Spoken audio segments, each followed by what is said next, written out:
Ball first and 10 at the 12-yard line of the Seahawks. Sean goes right, has a cutback lane, and he does. He's across the 20, the 25, 30, 35, 40. Here he goes. Are they going to catch him? 40, 35, 30. Touchdown, Seahawks! 12, they're bringing the trophy home. Your Seahawks, Super Bowl 48 champions. Holy catfish! Baldwin's going to throw back to Russell. He's got it! Touchdown! Seahawks! Are you kidding me? Let's Hawk It Out with your hosts Kevin Porter and Rich Harris. And we are back with a brand new episode of Let's Hawk It Out. As always, Kevin Porter here, joined with my co-host Rich Harris. It's damn good to see your face on here. Rich, how you doing, buddy? I've been doing pretty good. It's been a couple of weeks since we've been on here, so good to see you as well. Wish we had better news, but it is what it is. We'll just have to get through it here on the podcast, even though it's not the best of news. It's just one of those weekends on any given Sunday. Well, Rich Harris, like you said, it's not necessarily the best of days here on the podcast, as your Seattle Seahawks did lose in Cincinnati, Ohio yesterday against the Bengals, 17-13. And by gosh, Rich, I mean, it felt like we just gave the game away. It felt like we had so many chances, so many opportunities. And unfortunately, it just the cards did not turn up ours on that Sunday, Rich. Mm-hmm. And you took it. That's exactly my word right there. And Coach said it as well, was opportunity. We had all the opportunities in the world to take that game. Our defense showed up. We'll talk about it more, but the offense just couldn't get it done. And there's a lot of reasons for that. But boy, did that defense just keep us in the game. You and I were talking last week about, I don't know if it was off the air or during the podcast, but we were talking about our record out there in Cincinnati and how tough it is to go in there and play them. And we were doing a lot better than we may have thought or we may have done in the past. And it's just too bad that we couldn't close the deal, really. Well, I said it many times. Well, I was going to say, man, I mean, like you said, the red zone, I mean, that's definitely where we failed on Sunday. Again, I mean, I was listening to Coach Carroll on his show earlier today, and he said that they had the opportunity to score up to 28 points throughout yesterday's game. And unfortunately, we only got 13. There was a lot of questions on the fourth down that we went on, how we should have just gone for the points. But, I understood his reasoning. It's like in those moments, man, you want to capitalize and you want to be able to walk away with a full touchdown. Because even with the field goal, it wouldn't have put us up. We would have still been losing by 1 point, albeit our defense was playing lights out. So, I mean, and as we proved after that fourth down, we stopped them anyway. So, I mean, we could have literally brought it within 1 point. But they chose, again, to go forward on the fourth down. And, we just time after time yesterday, we just failed within the red zone to get any sort of rhythm within that area of the field. And it's really surprising because as you've seen in the last couple games with Carolina, the Giants especially, I mean, our red zone opportunities, man, we were clicking on all cylinders, but unfortunately it didn't pan out in Cincinnati. And to highlight just one last thing real quick, but you said, like we were talking about previously, going into Cincinnati, dude, they're not an easy team to beat. I mean, on any given year, especially coming off the last couple of years, with Joe Burrows, I mean, he played those first couple series, man, he was there, dude. But it's I don't know, man. It was we were definitely a better second. We were better in the second half than they were. I mean, it was so close and tight that first half. It was just like, okay, well, let's just stick with them and let's find our break. And there was a couple of times where there was a momentum change. And we were only 1 for 5 in those trips to the red zone. And as you said, 2 of those were actually turnovers on downs, because I think coach is just saying, hey, if we're going to get the red zone, we're going to get that opportunity. We're going to go for the full deal. Like you said, try to get that full touchdown, just because the opportunities weren't presented as much as they were like in, say, the New York game. But God, it's just really neat to see the defense stay in there. I mean, I almost was going to use the one word of imbalance, because we were so imbalanced. The defense was solid. They kept us in there. There was a lot of good things to note about the defense, but our offense just still has a lot of struggles. Obviously the offensive line is still beat up. and we really got beaten in the pass rush as well. I mean, we got Charles Cross back, but we ended up by losing Damian Lewis. So we kind of replaced one starter for another. And then I understood that they were kind of still getting hurt a little bit here and there. So we still got some struggles on that offense, and it starts with the O line again, I think, and that's where we need the most help and where we need to heal up. Yeah, I think the offensive line is. It felt like we were kind of like doomed from the get go, dude. Because as soon as I started watching that game yesterday, the announcers were like, the Seahawks in the last 7 years they're 6-7. They have a 6-7 losing record when it comes out to playing outside of the bye week. Coming right out of the bye, they always lose the game apparently the last 7 years or so, besides one game. And then they made mention about how the offensive line. I remember at one point was they were like, oh yeah, these are really young dudes, which by all means they are. They're all in their early 20s for the most part. And they said it was the eighth combination within the season so far of our offensive line being put together. And I felt just as soon as like the announcers paid attention to something, specifically, it was just like we're done from the very get go. Like I watched it on a delay.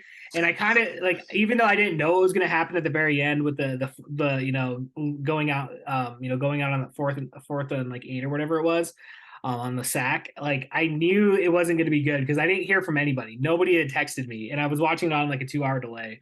So I kind of figured something bad was going to happen. Yeah, and I try not to. I try to wait too, because I've had people text me before, like when I was coming home from work, and it's not like you could tell all your friends and family, shut up, don't talk to me. But a lot of people know that about me, and I know that sometimes you have to DVR the game when you're on the go and stuff. So, yeah. But if you're excited and you say, "All right, that was a great win," then you could spoil it for the next guy sometimes. I'm really good. I'm really good at like not paying attention to my phone. I'll just like put the phone away while I'm watching the There game. you So go. it's like I won't get those text messages till the end, but I had to watch the game on my phone the majority of the time yesterday. So that's why I paid reference to that. It would have been hard to miss a text message on the spoiler, but but if it's a win, it's a good spoiler, dude. So, yeah. But I mean, yeah, we had a lot of we could have broke that record of, or that that spell of, so to speak, of coming off of a bye week. Was it on the road? We go off a bye week and we don't win. It didn't necessarily. It just said like in general, like coming out of the bye week, we always have like they said last year. That was the week that, because our bye week last year wasn't until like week 11, and we came out of that playing the Raiders, and that's when the Raiders beat us in like overtime last year. Oh, I got you. Well, that was one of the again opportunities that we could have had, and another great opportunity is we could have caught up with the rest of the NFC guys that are up there, the 49ers and the Eagles. They both surrendered losses to some, teams that weren't expected to beat them, some upsets. It'd have been a great week for us to take advantage and get those extra 4 or 5 points that we needed just to surpass Cincinnati, because then we could have went up one and while they both went down one. It's just, there's so much opportunity. You can't overstate that word, and we just couldn't pull the trigger. Yeah, it's really unfortunate that we weren't able to secure that, because I was thinking the same thing. I was like 4-1, dude. By that fourth quarter, dude, I was thinking that in my head. I was like 4-1. I really want that record. And this is before, and like I said, like I hadn't like checked any of the other scores, so I didn't even know the Eagles or the San Francisco 49ers had lost, because everything like wasn't within time frame on the screen there. So like, the games weren't over yet as the Seahawks were playing and whatnot. And it was dude, it was just like, yeah, dude, I think unfortunate is a very strong word, to be able to use today. I think that's like just very unfortunate that we weren't able to just follow through on those red zone plays. Because again, like it's like Gino was moving it good down the field through the majority of the game. I mean, those, he was playing, he got us to the red zone, which again, the defense of the Cincinnati Bengals is super good, dude. They just went to the Super Bowl a couple of years ago, and it's like they went to the playoffs last year. I mean, they're not a bad team, dude. So, I mean, there's so many things to be very optimistic about, especially our defense, but sure.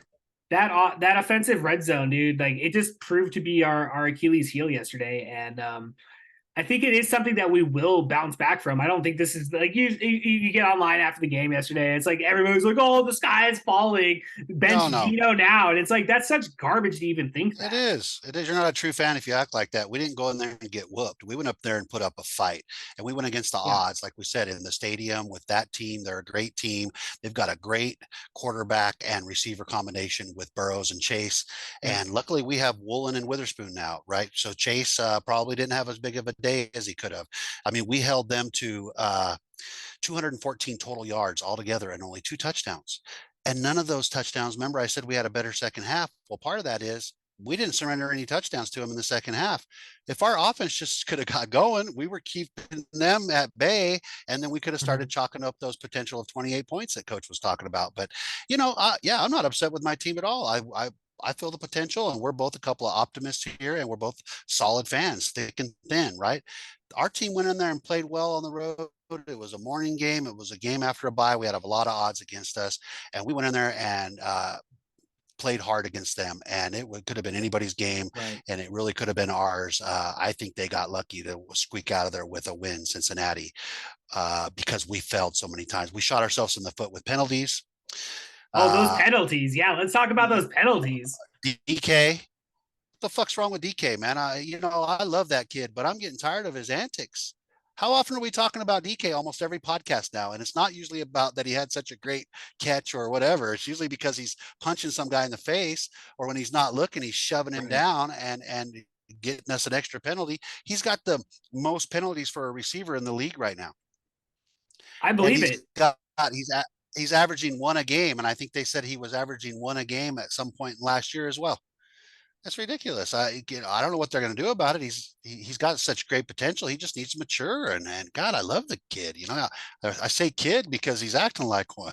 He's got that binky and everything. And I think he's just throwing a fit when we're losing, and he just takes it out on closest guy because he's big and got big muscle. You throw these guys around when they're not looking. I don't know. Yeah, it's like you said, every week, dude, we're talking about DK pulling some like 15-yard penalty, whatever it is, man, and just costing us like momentum, dude, because those types of, like, especially when it's on a positive play, or like it's like it's no matter what, dude, it's a momentum killer, dude. It will drag you back.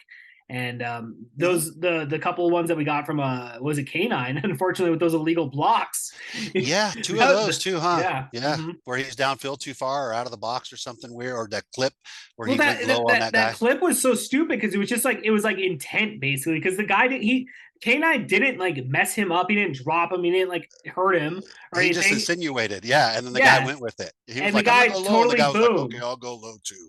Yeah. He didn't take him out by all means. No, by all means. He just went low, and the other guy goes, all right, I'll fall too, or I'll fall and make it look real, like you just nailed me. Right. But yeah, there was a lot of penalties that were kind of bad. But how about those two fellas in the middle, Reed and Jones? Those guys are really showing not only can they stuff the run a little, but they can get in there after the quarterback as well. So they're that dual purpose. And then the cornerbacks, Reek, Witherspoon, and even, the safeties are all doing good. Hey, Jamal Adams, he made it through a full game. Congratulations, Jamal Adams. Welcome back, Jamal. Let's bring it every week. He played good, man. Yeah. You saw him on the sidelines after Bobo got that super wicked catch and got rocked, and like, dude, he came off he bounced up off the field, and like, I know they had to take him out on the next play to like check him for a concussion, but like I just like, you get to see it as I was just bouncing, dude. And then I guess Jamal Adams like was one of the first people to go up and like congratulate him. So yeah. Congratulations, Jamal Adams. He made it through a full game, and I mean, I want to see him do good because he's an awesome player, dude. Yeah. Bobo, man, he's a blocker too, man. He gets in there with some grit. He'll do some lead blocks on a running play, and that just goes to show how he made this team, is because he proved that he's hungry, he's got the potential, and I just love that kid. And like we always say, even the announcers have said it, that Bobo's just neat, fun to say. Yeah, dude. It's just a nickname built right in. Just give it to Bobo. But Jamal, going to him as well, just harness that talent and, be calculated and help this team. He had some really good tackles. He had better tackles than some of the other guys, those open field tackles where we were complaining about the weeks before. At least he was wrapping up. Worst case, just get the guys one leg if you can, Right. And so he did better. And I'm welcoming him in to come and play more for us. We need him. We can use all that youth and dynamic, and then somebody like him that's a veteran that's proven that he can play if he's not injured. So let's bring back that Jamal Adams. No, exactly, dude. We definitely need to see Jamal Adams like the rest of the way of the season, dude. Like, we have to keep him in there, dude. He's a vital. He can prove to be a vital part within the system. Real quick, dude, I just want to shout out Quandre Diggs, dude. 8 solo tackles yesterday in yesterday's game, dude. He was playing lights out, dude. And I'm trying to see anybody He's else. reminded me, I mean, and I'm not going to try to put him in the same, they're different players, but Right. a lot like Thomas, he's just all over, just making sure that he's being that true safety and just flying all over the field. And if somebody gets through or he has an opportunity, yeah, he was flying around, man. And I don't know, man. Yeah, most of Geno's passes, did you notice? I'm like, can these guys even catch these freaking lasers? I mean, did you see how fast he was throwing the ball on most of those plays? He was getting it there pretty It's quick. like he's pitching the ball. It's like it's going straight. There's no arc to it or nothing. And a few times I think he drew a penalty from seeing how a guy like Lockett was covered in the end zone and the guy was all over him. And Geno just like nailed Lockett with the ball. Basically, Lockett wasn't even ready to catch it, but they called the penalty. They were like, "Oh yeah, he was all over him." So I think the announcers were even saying it. And I didn't pick up on it. I was like, man, I guess he kind of did. He might have just drilled it there because he saw an opportunity. That's part of what quarterbacks think about as well is, can I get this guy? This guy's kind of set up for a penalty possibility. Let's get it over there. I've seen him do it on the intentional groundings and some of the other stuff, and it doesn't always go their way, but sometimes you can get away with it in the eyes of the ref. No, dude, anytime you could draw the penalty, dude, or bring the penalty awareness to the referee, dude, you got to take it every single time. That's smart. Yeah. That's like chess moves, dude. That's exactly right. That's seeing the fuck up on the defense and just boom, calling it out, dude. Just playing football. And that's part of one of the dynamics of it. So it's good to see. But no, exactly, dude. And I think it was good to see our defense get a takeaway. Trey Brown getting the interception again, exactly, dude. It sucked that Geno Smith, Cincinnati did win the turnover battle, and they always say, if you win the turnover battle, you typically are going to win the game. But Joe, and again, that was another thing with the announcers. They're coming back from the half, and that one dude, he's like, let's see if takeaways are a big thing in this half, and then boom, Joe Burrow throws the interception on that first drive in the second half, and it was like, oh, Trey Brown with the interception. But then, Geno threw it up in some costly situations also. It should have been those momentum changers, and my wife probably hears me say this word too much in those situations, is we got to capitalize. Yep. The moment that happens, and if she already says it before me sometimes when we're on the couch, you're watching the game, or if we're at the game, and it's just like, oh, we got the turnover, and especially if you're in their field, you got good field position. Yeah. And you can't close a deal. Fuck, come on. I mean, it's not always going to happen, but if it doesn't happen too often, then something's wrong. We got to fix that. And there's so much we could have done to just win that game. It was right there within reach and right there within our clutches so many times, but I just couldn't believe it. Just couldn't believe that we just couldn't get it done. Couldn't find a way. Yeah, couldn't find a way, dude. That's a very key way to look at it, man. They just couldn't find a way to complete the touchdowns. And, K9, I mean, unfortunately, our running game looked like garbage yesterday, But that's, again, a credit to the defensive line there for the Cincinnati Bengals, man. I mean, those guys up front, I mean, you saw the pressure on Geno, obviously. I mean, they kept him at a minimum, dude. It really was a battle of defenses yesterday. And again, man, it does, like, make you feel good, the fact that, when our offense wasn't, able to do enough to win the game, our defense held us in there, dude. Because again, that could have been a blowout. It probably would have been a blowout like a year ago. Maybe with the last 2 years, that would have been a blowout, dude. Our defense would not have been playing that good, dude. But like, it's just like, was it Clint Davis? Is that the name of our defensive coordinator? Or is it Clint Hurt? Clint Hurt.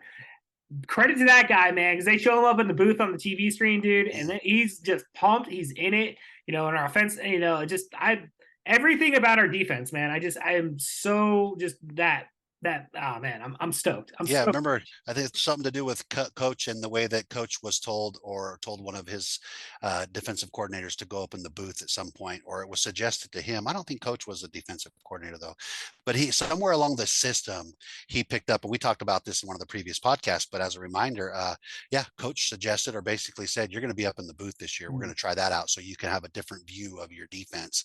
On the field's great because you're there with the players, but somebody said that, I mean, there's no difference night and day as far as what you can see from up in the booth and how you can focus amongst your other coaches right there with you and looking at your paperwork in an office type environment and with not all the chaos going on around you. So it looks like they're making sense of that. So I like it all the way around. Yeah, I do. And going back to K9 not having a good of a day, It is just a attest to what you said earlier, is we had such a combination of offensive line switches that they don't have time to build that chemistry and that Right. cohesion we talk about. So they're just going to have to try to bond and build as fast as they can in a live game. So it's just unfortunate that everybody suffers from that. Gino suffered from that. Ken's not getting the best hole to open up for him. Yeah, man, just a lot of unfortunate I circumstances. But you mean, know what? I was just gonna say, let's just start focusing on Arizona, unless you had something else to, because I was just gonna I'm say, ready to whip can their we go ass. back to that? Can we go back to that offensive line combination that we had against New York, dude? Because like those Yeah. guys, like I mean, dude, he played so well in the last game, dude. It's so disappointing to like see how because again, like Gino made things happen, dude. I mean, again, we got into the red zone like 5 different times or whatever. It's like, Mhm. come on, man! Like, can our offensive line just hold it up together for 20 more yards? 20 more yards, Rich. That's all they I know. needed. And You know, he was sacked 4 times with 13 total QB hits. So that just goes to show how much pressure he was facing throughout the game. That's just, those numbers are high in my opinion. So yeah, let's hope we can have a better week, and maybe we'll get some people healed up.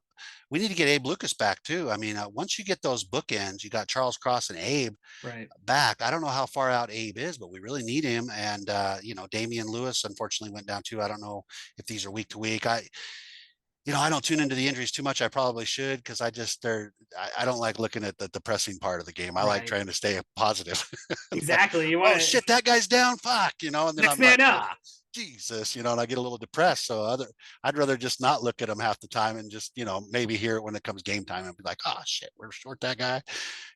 But yeah, let's just root for that O-line to come back, and let's welcome the division rival Arizona Cardinals into Lumen Field so we can kick their ass, because they Well, need their ass kicked. it's coming this coming Sunday, dude. And yeah, we might as Yeah. well go ahead and jump on over and just preview the week 7 matchup here this coming Sunday. And yeah, man, the Cardinals. I mean, they got their asses handed to them by Joe Burrow and the Cincinnati Bengals last week. I didn't catch who they played yesterday, or are they on a bye last week or this week? No, you know what? Okay, so they I played the I Rams don't. yesterday, and they got blown out yesterday. It was 26-9. Oh, you The found it. Cardinals All are right. 1-5 right now, but like it always, again, we always go back to like just how they historically come into Lumen Field and play. And again, I hope we can just like whoop their ass and have a real, because it's like sometimes we just blow them out, but then other times they just play us super tough despite their Well, record being what it is. and I don't think Speedy Gonzalez is coming back anytime soon. That quarterback of theirs, I think he's out, and they're scrambling around with rookies and just backups that they never knew were going to be their backups type thing. And quite frankly, the way it looks for me from the outside looking in with the Cardinals is they're going to Right. try to tank this year and try to get it up into that top 5 for some of those that hardy quarterback list that's there this year, with a healthy quarterback draft class that's coming in. So I'm not expecting them to. I mean, again, it's any given Sunday, but we better go in there and patch up everything we did wrong, and not only that, representing the home crowd, and take that division win, because that we need all the help we can get to stay Right. somewhere close to those Niners. And then when we come to play the Niners and the Rams again, and whatnot, we need to get those games as well. I Get was that in the listening. NFC West. I was listening to Mike Salk earlier today, and he was talking about how he doesn't think the Seahawks are going to take the division this year. That it's a given that San Francisco is just going to run away with it. But man, dude, stranger things have happened. We're still early in the season, and the Yeah. fact that we technically we're no worse off today than we were yesterday in terms of the standings against the San Francisco 49ers. We're still like a game or 2 games back at this point. And I really think, dude, the way that, San Francisco played yesterday, I mean, they lost Christian McCaffrey and they lost somebody else. I forget his name. But, and then, their quarterback didn't I really think have it a was good game. Debo. Yeah, I think it was Debo Samuel, two of their I main think you're guys. right. Yeah, it Yeah. was exactly. And, I mean, dude, if we could string along some wins the next couple weeks, I mean, we got, like you said, Arizona, shit record. The week after that, I think, are we on the road against the Ravens? And Browns. then Nope. so then it's We at got the home against the Browns. Browns, then the Ravens, I Two think, and Browns then are the 2 Commanders. home games. Yeah. There you go. So if 2 we can home win games those in a row, games, 1 road game, and then another home game. So if we can get 3 out of 4 of those, Right. let's just say all the home games or whatever, or that'll help us out. And who knows what the Niners are going to face? I haven't checked their schedule, but again, let's go back any given Sunday. Who'd they get beat by? They got beat by the Browns.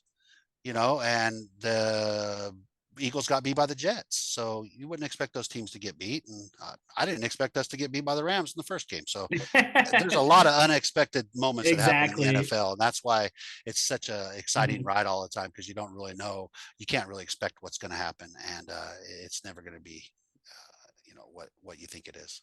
Well, taking a look at the 49ers schedule. So they have the Vikings next Monday night. Then they have the Bengals at home.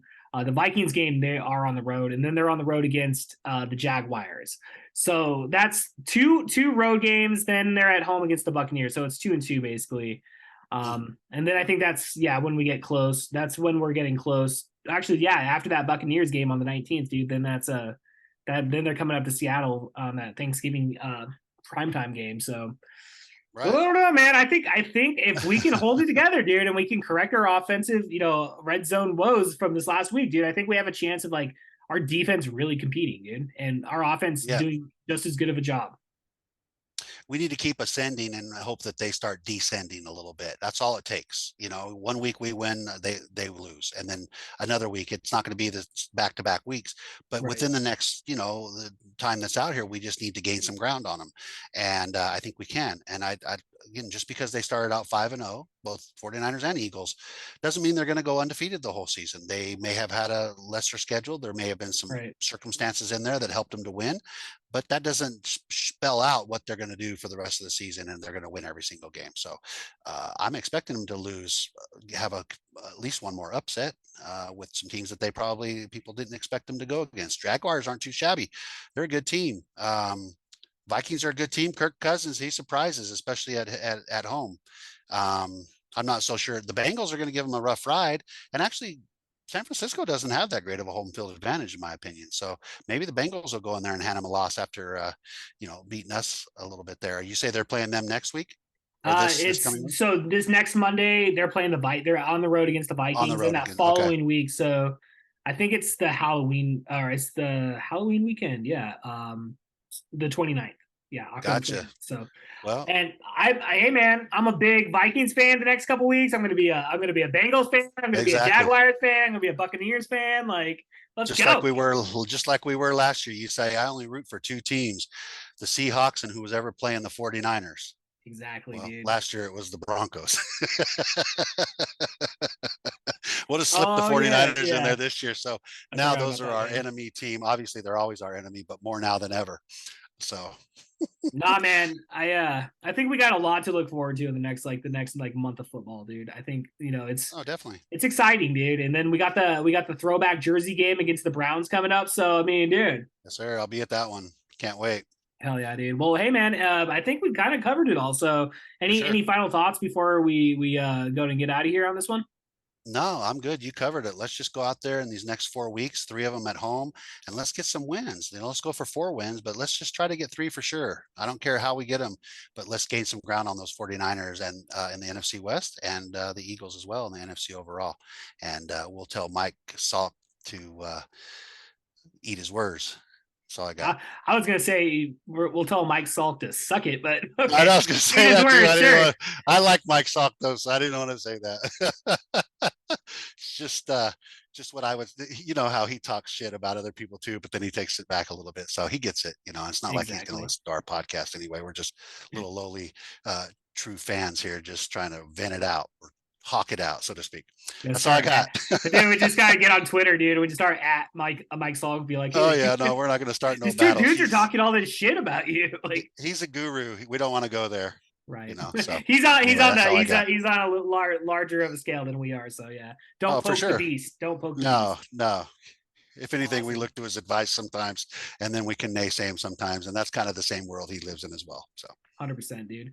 Well, all right, ladies and gentlemen, for Rich Harris, I'm Kevin Porter. We'll see you guys next time. All right.